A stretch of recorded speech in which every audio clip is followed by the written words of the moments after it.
오늘 저와 여러분들이 함께 나눌 말씀은 창세기 22장 1절부터 14절까지의 말씀입니다. 창세기 22장 1절부터 14절까지의 말씀을 저와 여러분들이 한 절씩 교독하도록 하겠습니다. 그 일 후에 하나님이 아브라함을 시험하시려고 그를 부르시되 아브라함아 하시니 그가 이르되 내가 여기 있나이다. 여호와께서 이르시되 내 아들 내 사랑하는 독자 이삭을 데리고 모리아 땅으로 가서 내가 내게 일러준 한 산 거기서 그를 번제로 드리라. 아브라함이 아침에 일찍이 일어나 나귀의 안장을 지우고 두 종과 그의 아들 이삭을 데리고 번제에 쓸 나무를 쪼개어 가지고 떠나 하나님이 자기에게 일러주신 곳으로 가더니 제3일에 아브라함이 눈을 들어 그곳을 멀리 바라본지라. 이에 아브라함이 종들에게 이르되 너희는 나귀와 함께 여기서 기다리라. 내가 아이와 함께 저기 가서 예배하고 우리가 너희에게로 돌아오리라 하고 아브라함이 이에 번제나무를 가져다가 그의 아들 이삭에게 지우고 자기는 불과 칼을 손에 들고 두 사람이 동행하더니 이삭이 그 아버지 아브라함에게 말하여 이르되 내 아버지여 하니 그가 이르되 내 아들아 내가 여기 있노라. 이삭이 이르되 불과 나무는 있거니와 번제할 어린 양은 어디 있나이까? 아브라함이 이르되 내 아들아 번제할 어린 양은 하나님이 자기를 위하여 친히 준비하시리라 하고 두 사람이 함께 나아가서 하나님이 그에게 일러주신 곳에 이른지라. 이에 아브라함이 그곳에 제단을 쌓고 나무를 버려놓고 그의 아들 이삭을 결박하여 제단 나무 위에 놓고 손을 내밀어 칼을 잡고 그 아들을 잡으려 하니 여호와의 사자가 하늘에서부터 그를 불러 이르시되 아브라함아 아브라함아 하시는지라. 아브라함이 이르되 내가 여기 있나이다 하매 사자가 이르시되 그 아이에게 내 손을 대지 말라. 그에게 아무 일도 하지 말라. 내가 내 아들 내 독자까지도 내게 아끼지 아니하였으니 내가 이제야 내가 하나님을 경외하는 줄을 아노라. 아브라함이 눈을 들어 살펴본즉 한 수량이 뒤에 있는데 뿔이 수풀에 걸려 있는지라. 아브라함이 가서 그 순양을 가져다가 아들을 대신하여 번제로 드렸더라. 아브라함이 그 땅 이름을 여호와 이레라 하였으므로 오늘날까지 사람들이 이르기를 여호와의 산에서 준비되리라 하더라. 아멘. 오늘의 말씀은 믿음입니다. 창세기를 묵상하면서 이 본문을 설교하지 않는다는 것은 어떻게 보면은 목사의 양심에 어긋나는 것이 아닌가 이런 생각도 할 정도로 많이 유명한 또 굉장히 의미 있는 장면입니다. 아브라함이 이삭을 번제로 바치는 장면인데요. 다른 어떤 순간보다도 아브라함이 가장 빛나는 그런 순간입니다. 이미 아브라함은 믿음의 조상으로 알려져 있고 또 굉장히 훌륭한 사람이지만 아브라함의 인생을 통틀어서 가장 위대했던 순간을 꼽으라고 한다면 주저하지 않고 아마도 이 순간을 언급할 것입니다. 아브라함이 이삭을 번제로 바치는 이 장면, 상식적으로는 이해할 수 없고 또 어쩌면 다시는 반복되어서는 안 되는 그런 일입니다. 그런데 그럼에도 불구하고 하나님께서 아브라함에게 이삭을 번제로 바치라고 하셨고 다시는 반복되어서는 안 되는 이 사건이 하나님의 손에 의해서 독생자 예수 그리스도를 내어주심으로 반복됩니다. 이삭을 번제로 바치는 이 사건을 통해서 알 수 있는 아브라함의 믿음은 어떤 믿음인가 여러분들과 함께 나누려고 합니다. 첫 번째로 아브라함의 믿음은 순종하는 믿음입니다. 말만 믿는다고 하면은 그것은 믿음이 아닐 것입니다. 행함이 없는 믿음은 죽은 믿음이라고 그렇게 했었죠. 믿음은 순종을 통해서 열매를 맺습니다. 아브라함에게 주어진 하나님의 시험은 이삭을 번제로 드리라는 것이었습니다.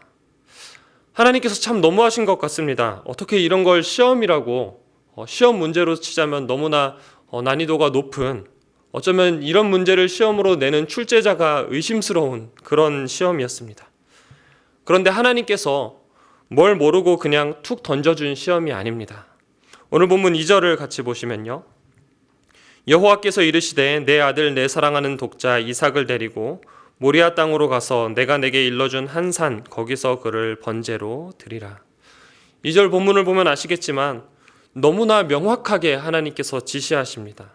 네 아들, 네 사랑하는 독자 이삭, 장소까지 아주 구체적으로 모리아 땅으로 가서 내가 내게 일러준 한 산, 거기서 그를 번제로 드리라고 그렇게 하나님께서 말씀하십니다.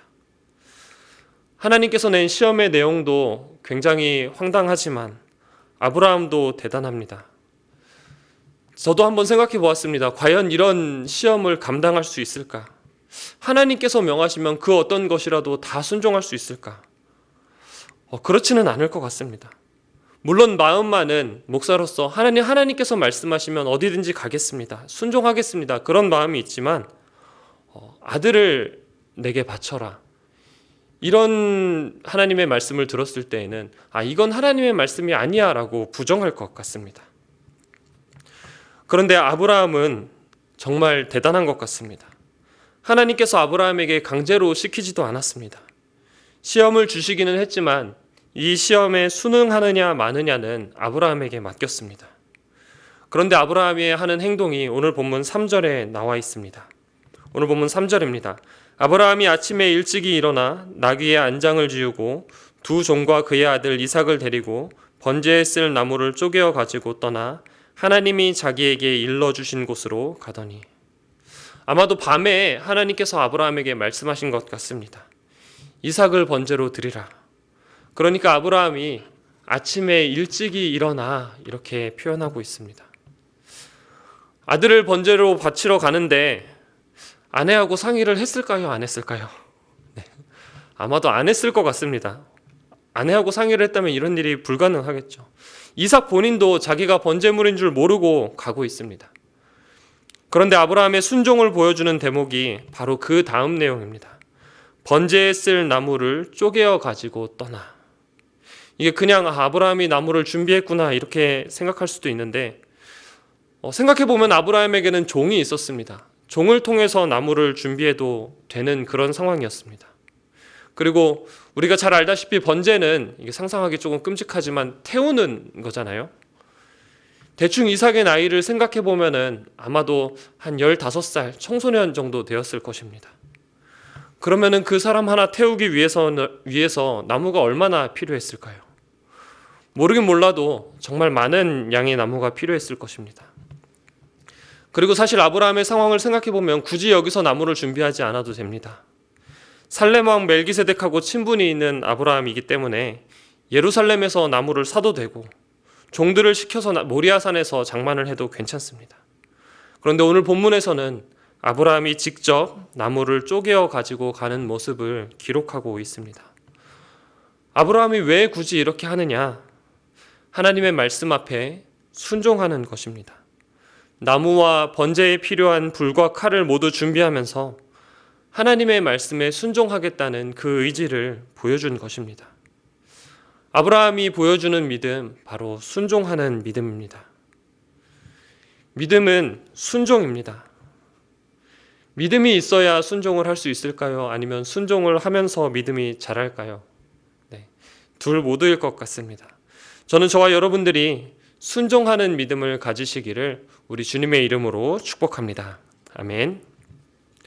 아브라함의 믿음은 어떤 믿음인가? 두 번째로 고민하는 믿음입니다. 아브라함의 믿음이 고민하는 믿음이었는데요. 주저하지 않는 믿음, 이러면 더 멋질 것 같은데 즉시로 행하는 순종하는 믿음 이러면 더 훌륭할 것 같은데 아브라함의 믿음은 그럼에도 불구하고 고민하는 믿음이었습니다. 그래서 이 본문이 저와 여러분들에게 더 큰 은혜가 되는 것 같습니다. 믿음이 있다고 해서 담대하게 앞만 바라보고 직진하자 이렇게 한 것이 아니었습니다. 아브라함의 믿음과 순종이 단순한 것이 아니었습니다. 하나님께서 주신 시험의 내용 자체가 그랬죠.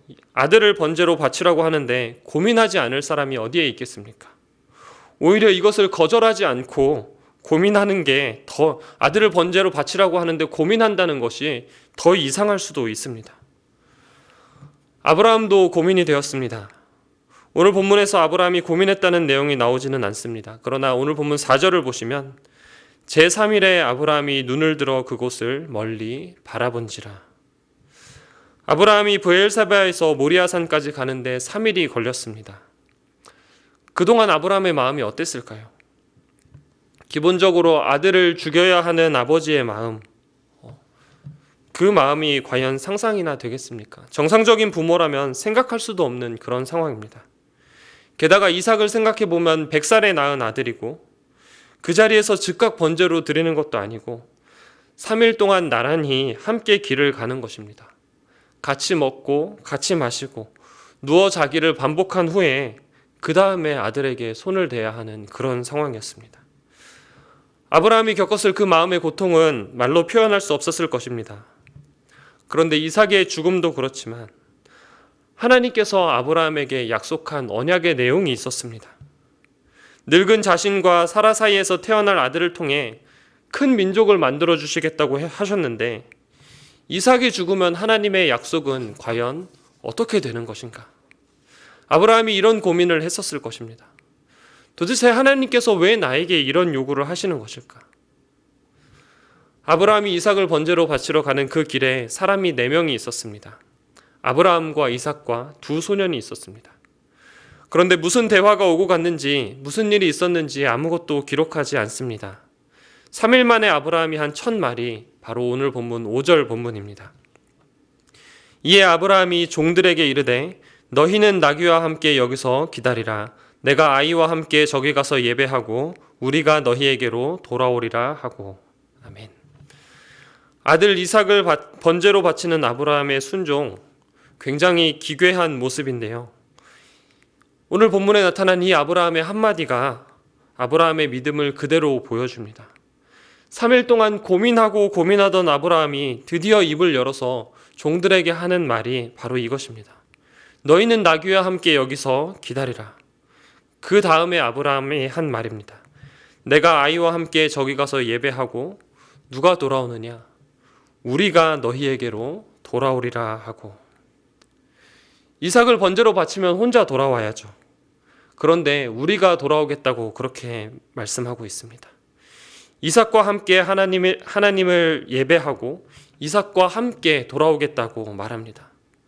아브라함이 고민하면서 내린 결론은 이삭을 번제로 바치면 당연히 죽겠죠. 그렇지만 내가 믿는 하나님은 죽은 자도 다시 살리실 것이다. 이런 결론을 내린 것입니다. 그것을 바로 히브리서 기자가 알려주고 있습니다. 히브리서 11장 17절부터 19절인데요. 제가 한번 읽도록 하겠습니다. 아브라함은 시험을 받을 때 믿음으로 이삭을 드렸으니 그는 약속들을 받은 자로되 그 외아들을 드렸느니라. 그에게 이미 말씀하시기를 내 자손이라 칭할 자는 이삭으로 말미암으리라 하셨으니 그가 하나님이 능히 이삭을 죽은 자 가운데서 다시 살리실 줄로 생각한지라. 비유컨대 그를 죽은 자 가운데서 도로 받은 것이니라. 아멘. 믿음은 우리에게 고민거리를 던져줍니다. 아브라함이 겪었던 고통만큼은 아닐지라도 믿음은 우리에게 늘 하나님의 시험으로 다가올 때가 있습니다. 그리고 그 고민 속에서 우리의 믿음이 더욱 성숙하게 됩니다. 아브라함은 고민하는 가운데 부활의 신앙을 바라봤습니다. 삶을 살다가 보면 나름대로의 고민이 생깁니다. 심지어 중학생 친구들도 고민이 있습니다.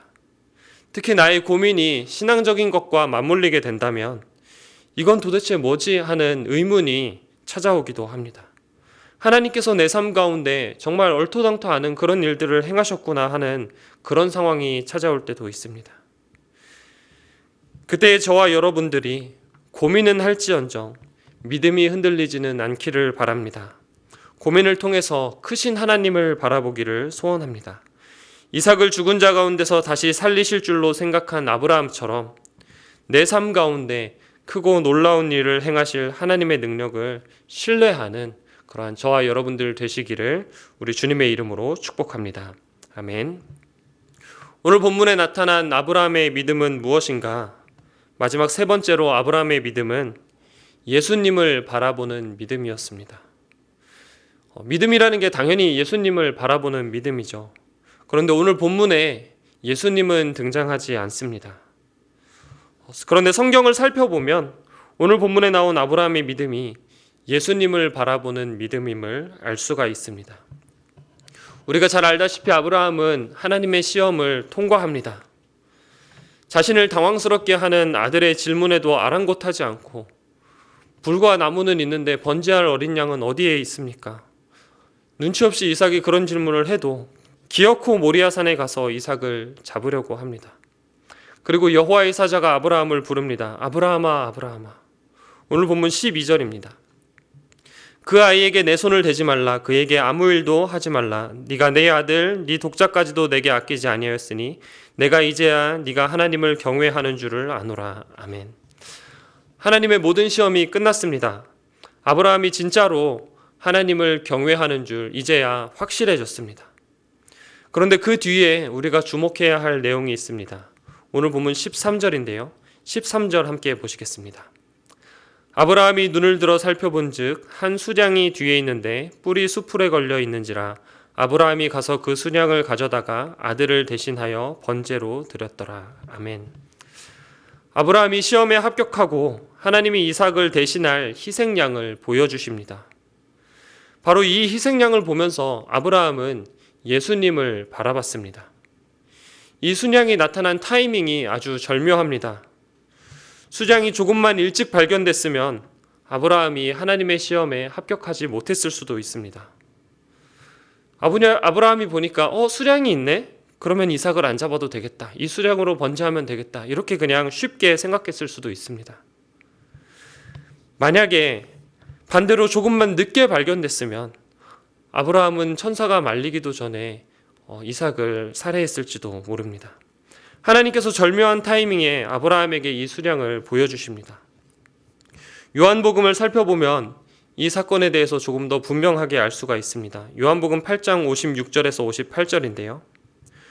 너희 조상 아브라함은 나의 때 볼 것을 즐거워하다가 보고 기뻐하였느니라.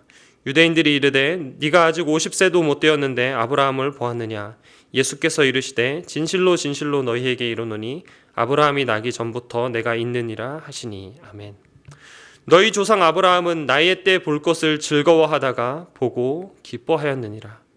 예수님께서 하신 말씀인데요. 유대인들이 이 말을 듣고 어리둥절합니다. 네가 아직 50살도 안 됐는데 아브라함을 보았느냐. 그러니까 예수님께서 하시는 말씀이 아브라함이 나기 전부터 내가 있었다, 그렇게 말씀을 하십니다. 그런데 56절에서 예수님께서 하신 말씀이 바로 아브라함의 행동입니다. 너희 조상 아브라함은 나의 때 볼 것을 즐거워하다가, 아브라함이 자신의 삶의 어느 시점에서부턴가 예수님의 때를 보려고 기대했고 또 어느 시점에서는 마침내 보고 기뻐했다고 그렇게 말씀하고 있습니다. 예수님의 때, 이것은 두말할 것도 없이 예수님의 십자가 사건입니다. 예수님의 대속적 죽음의 영광입니다. 아브라함이 예수님의 십자가 사건을 그 현장에서 본 적이 있다고 말하는 것은 말도 안 되는 이야기입니다. 시기상으로 맞지가 않죠. 그러면 예수님은 어떤 차원에서 아브라함이 예수님의 때 볼 것을 즐거워하다가 그걸 보고 기뻐했다고 말씀하시느냐? 바로 오늘 본문의 이 사건입니다. 예수님이 십자가를 짊어지고 가서 그 나무 십자가에 매달려 죽은 것처럼 이삭이 자신을 불태워 죽일 나무를 짊어지고 모리아산으로 올라갑니다.